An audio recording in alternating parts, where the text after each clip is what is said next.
Fala galera, beleza? Sejam bem-vindos ao nosso curso de Direito Processual Penal Militar, o curso direto, objetivo, que tem por objetivo fazer com que você entenda tudo o que é necessário para a sua prova, beleza?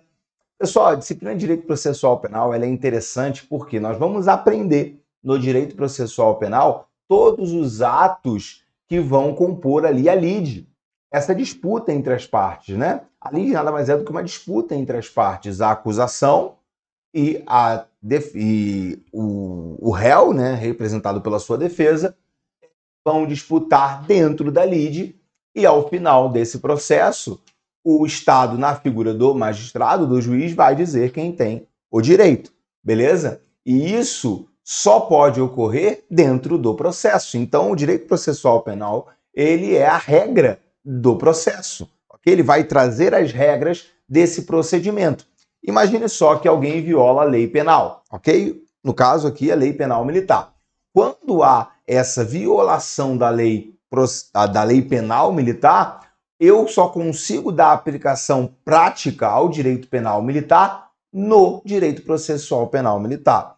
Por quê? Porque é lá que eu vou decidir através do Estado juiz, né, através do processo, o Estado juiz, na figura do magistrado, vai ver quem tem o direito e dizer quem tem o direito, que é competência específica, exclusiva do Poder Judiciário, beleza? Então, dizer quem tem o direito é uma competência exclusiva do Poder Judiciário.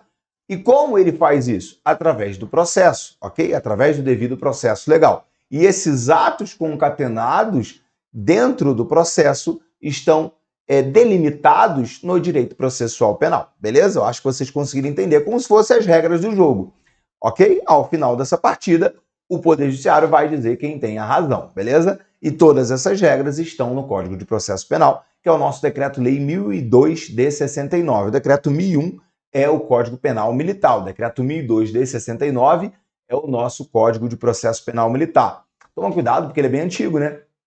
E muitas vezes ele vai entrar em conflito com o nosso Código de Processo Penal comum, tá? Nós vamos ver algumas nuances aí. Vamos perder tempo, não? Vamos lá, pessoal. Então, vou colocar aqui na tela. Vamos começar falando dos nossos princípios. Jorge, existem muitos princípios? Sim, vários princípios. Via de regra, eles são os mesmos princípios do Código de Processo Penal comum. Mas eu quero falar dos principais, ok? Os princípios principais. Quais são esses? Os mais importantes, para não ficar ali com uma cacofonia, né? Quais são os mais importantes? Nós temos aqui, pessoal, primeiro, devido processo legal, que tem previsão constitucional, ninguém será privado dos seus bens nem de liberdade sem o devido processo legal. Contraditório e ampla defesa, beleza? Também princípio constitucional. O princípio do juiz natural, que também é um princípio constitucional. Beleza? Então nós temos aí esses três princípios, ok? Esses três princípios são os norteadores do nosso Código de Processo Penal Militar. Beleza? Vamos aprofundar um pouco mais nesses dispositivos aqui? Então vamos lá. Vamos entrar aqui nos pormenores para a gente poder falar um pouquinho de cada um desses princípios. Primeiro, o princípio do devido processo legal, um princípio previsto na nossa Constituição, ok? Sempre gosto de começar pelos princípios ali para a gente não ficar perdido, né? Viajando na maionese, tá? Então, temos aqui o devido processo legal, que tem previsão constitucional. E vai determinar, né, que ninguém será privado de seus bens sem o devido processo legal, ok? Princípio do contraditório da ampla defesa, que também tem previsão constitucional.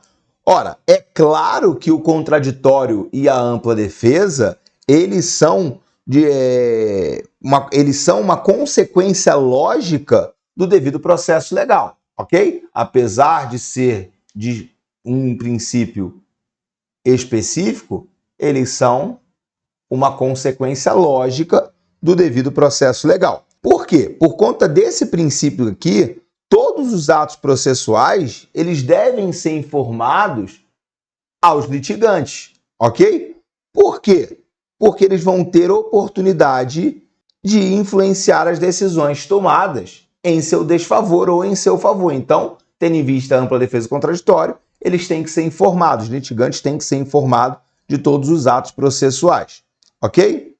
Só toma cuidado porque esse princípio aqui, ele não existe no inquérito policial militar, ok? O inquérito policial militar não deve respeitar esse princípio, não precisa.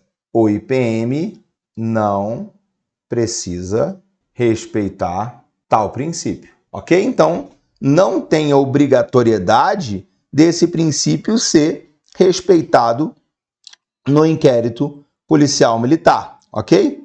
Por quê? Porque esse procedimento, como vocês já estudaram no inquérito policial do Código Penal, vocês vão perceber aí que ele só serve para colher evidências ali para subsidiar a ação penal por parte do Ministério Público. Então eu não tenho que respeitar o contraditório ampla defesa. Por quê? Porque ele vai ser usado no processo, não no inquérito. Beleza? Então, o inquérito policial ele não é necessário, não é de observância necessária no inquérito. Beleza?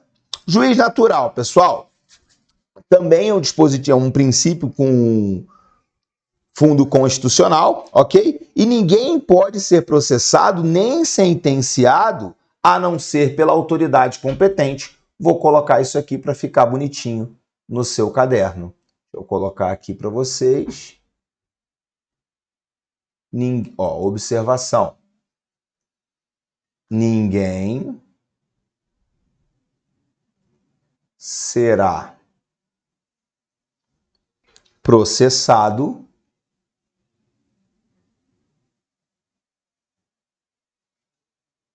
nem sentenciado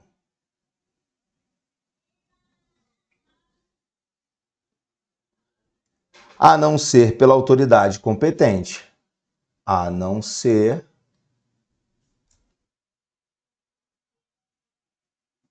pela autoridade competente.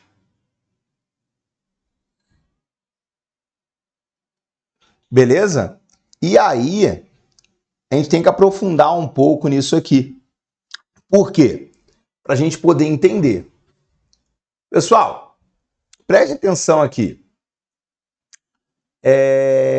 Vou aprofundar um pouco aqui para vocês entenderem isso, sobre o princípio do juiz natural. Olha só, como eu tinha anotado para vocês aqui, ninguém será processado nem sentenciado a não ser pela autoridade competente. É um dispositivo constitucional. Constituição Federal, no seu artigo 5º, vai falar o seguinte: ninguém será processado senão pela autoridade competente. Outro dispositivo constitucional que nós temos aqui também. Não haverá juízo ou tribunal de exceção. Jorge, o que é juízo ou tribunal de exceção? Porque muita gente confunde o conselho especial, nós vamos ver daqui a pouco a parte que eu vou falar sobre os conselhos, muita gente confunde o conselho especial com um tribunal de exceção.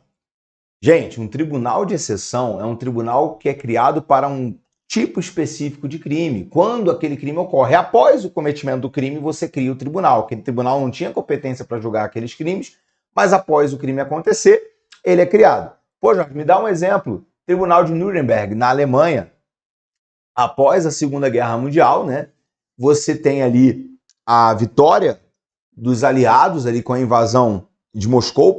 Moscou toma primeiro ali a Alemanha, Berlim, né? Moscou, quando eu falo Moscou, não estou dizendo o Estado, provavelmente dito. Eu estou falando da União das Repúblicas Socialistas Soviéticas, né? Eles conseguem tomar Berlim, ali invadem a Alemanha nazista.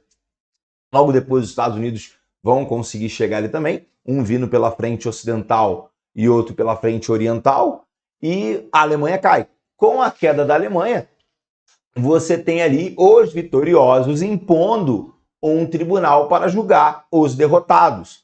Pô, Jorge, mas eram nazistas. Sim, mas aquilo foi um tribunal de exceção, porque não existia um tribunal penal internacional. Agora existe, que tem competência para julgar crimes de guerra. Hoje você poderia condená-los em Haia, mas naquela época não. Você só vai ter as Nações Unidas pós Segunda Guerra, ok? A criação das Nações Unidas é posterior à Segunda Guerra Mundial, beleza? Então aquilo foi, naquela época, um tribunal de exceção. Isso é vedado no nosso ordenamento jurídico, beleza? Vamos voltar aqui para o nosso conteúdo. Então, o juiz natural é aquele que tem competência fixada em lei para processar e julgar a controvérsia levada ao poder judiciário. Presta atenção nisso aqui. Há quem sustente que tal princípio é mitigado no direito processual penal militar, ok? Vamos ver daqui a pouco um pouco disso aqui, mas há quem sustente que há uma mitigação deste princípio, beleza?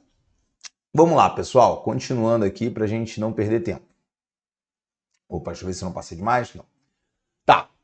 Vamos estudar aqui alguns dispositivos interessantes. Olha só. Primeiro, a Lei 8457 de 92, ela vai organizar a Justiça Militar da União. Então, quero explicar um pouco para vocês aqui como isso vai ser aplicado na prática. Ela foi alterada, ou melhor dizendo, ela foi modernizada pela Lei 13.774 de 2018. E uma das grandes mudanças promovidas foi a alteração ou substituição da nomenclatura de juiz auditor para juiz federal da Justiça Militar. Esse juiz aqui, nós chamamos ele de juiz togado, beleza? Esse é o juiz togado, é o concursado lá, que entrou por concurso na Justiça Militar. Só toma cuidado porque o que foi alterado foi a Lei 8457 de 92, que organiza a Justiça Militar da União. O Código Penal e o Código de Processo Penal não foram alterados. Então, você vai ver essa nomenclatura sendo usada no nosso Código Penal e Código de Processo Penal Militar. Código Penal Militar e Código de Processo Penal Militar, beleza? Ok, vamos lá. Pessoal, vamos entender um pouco aqui como funciona a atuação da Justiça Militar da União para vocês entenderem um pouco disso de juiz natural. Então, preste atenção aqui, nós temos os órgãos julgadores de primeiro grau. Então, ocorreu um crime, é necessário que haja um processo e julgamento. Nesses casos, quem será responsável? Nós teremos aqui os conselhos de justiça ou temos o juiz federal militar, ok? A atuação do juiz federal militar vai ocorrer no caso de civil.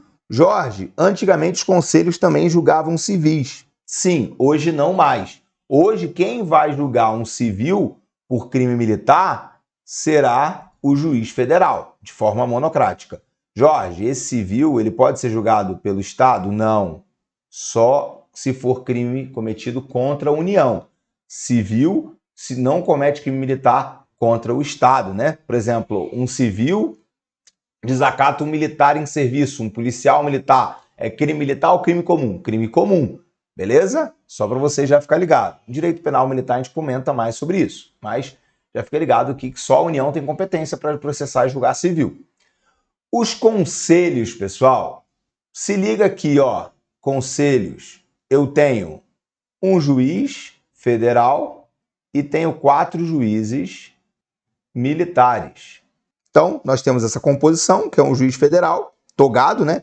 E 4 juízes militares. Nós temos 2 espécies de conselhos. Nós temos o Conselho de Justiça e o Conselho Permanente. O Conselho de Justiça, ele vai julgar, ó, Conselho Especial de Justiça, ele julga oficial.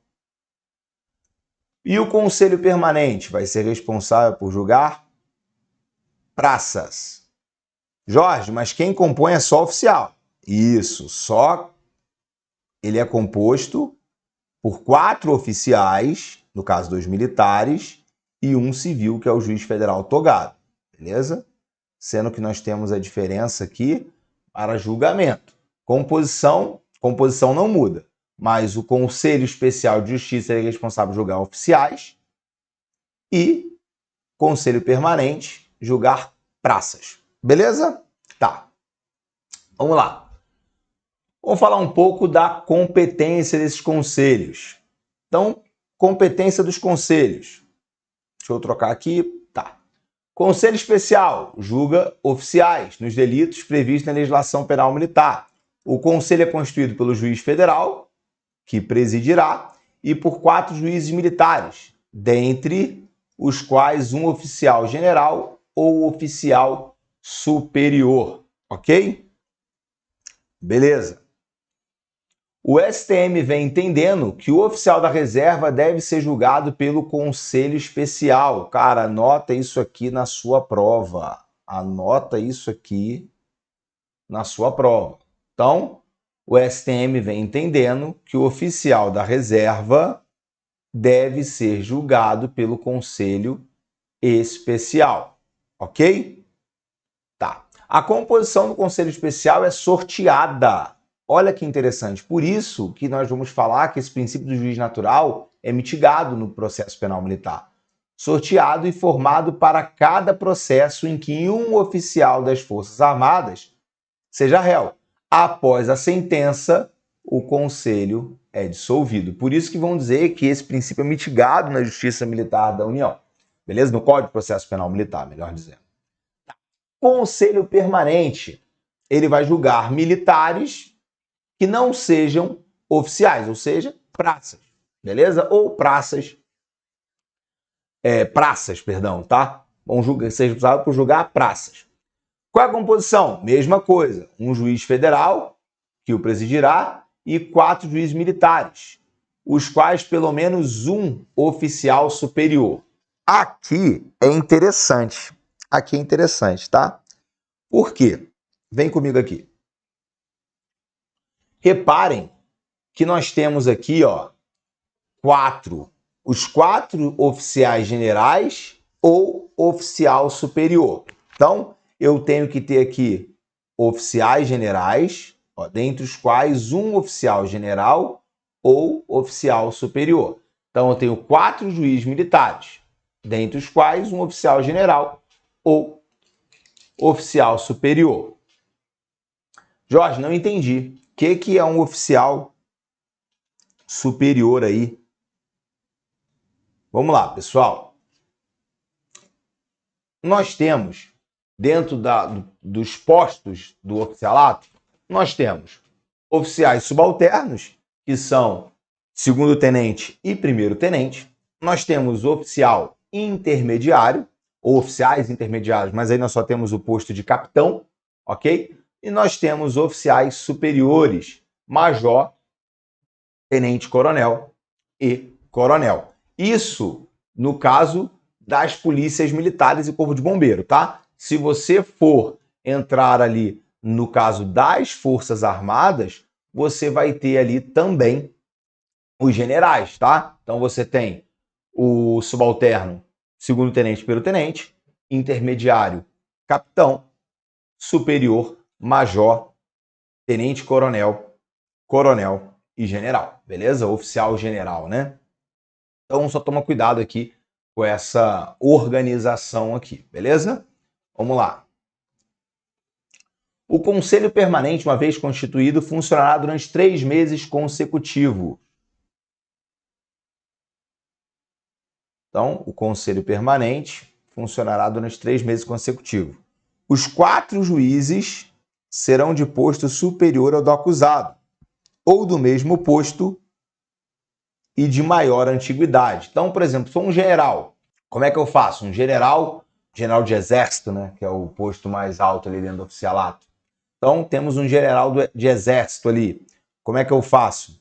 Eu vou ter que ter ou o mais antigo, que não tem, teria que ser um marechal, mas marechal só em tempo de guerra. E aí, o que eu faria? Eu teria que ter aqui, já que ele é um general do último posto, ou um marechal, e isso só é possível em tempo de guerra, ou então um mais antigo. Então, vou pegar um general de exército mais antigo que ele, apesar de ambos serem do mesmo posto, para ser responsável pelo processo de julgamento desse oficial general, beleza? Dos juízes federais da Justiça Militar, como é que funciona isso? Vamos lá, pessoal. O juiz federal é o juiz de direito, é o juiz togado, beleza? Anteriormente chamado de juiz auditor. Ele vai conduzir as funções de ofício das auditorias. Então, o que seria uma auditoria militar? A auditoria militar é a vara criminal e ela vai atuar onde? Em crimes militares, pessoal. Crimes militares de primeiro grau ali, atuação em primeiro grau, ok? Atuação em primeiro grau da Justiça Militar. Cabe ao juiz federal presidir os conselhos de justiça. Antigamente, quem presidia os conselhos era o juiz militar mais antigo, agora é o juiz federal, beleza? Ok, vamos lá. Com o advento da Lei 13.774 de 2018, civis antes julgados pelos conselhos passam a ser julgados somente pelos juízes federais da Justiça Militar, de forma monocrática. Então, reparem essas informações que eu estou passando para vocês, anotem, porque isso aqui é importante. Tá, vamos falar um pouco da coautoria entre militar e civil? Gente, com a Lei 13.774, o julgamento de civis e militares que cometerem crime em concurso vai ser da competência do juiz federal, de forma monocrática. Então, se houver uma coautoria, reparem isso, entre um civil e um militar, quem julga é o juiz militar, quem julga é o juiz federal de forma monocrática, não os juízes militares, não é o conselho, sim o juiz. Então, o que ele vai fazer mais de forma monocrática, esse juiz federal? De forma monocrática, ele decide sobre recebimento da denúncia, arquivamento, devolução de inquérito e representação. Reparem, então, que ele tem bastante poder. Então, toma cuidado com isso. Denúncia. O que seria essa denúncia, Jorge? Denúncia, ela vai funcionar da seguinte forma, com base no artigo 29.